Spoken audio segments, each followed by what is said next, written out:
எங்கள் சொந்தம் பார்த்தாலே சொர்க்கம் சொத்தி போகுமே.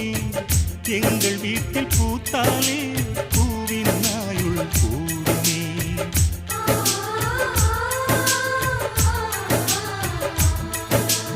இரண்டு கண்கள் என்றாலும் பார்வை என்றும் ஒன்றுதான்.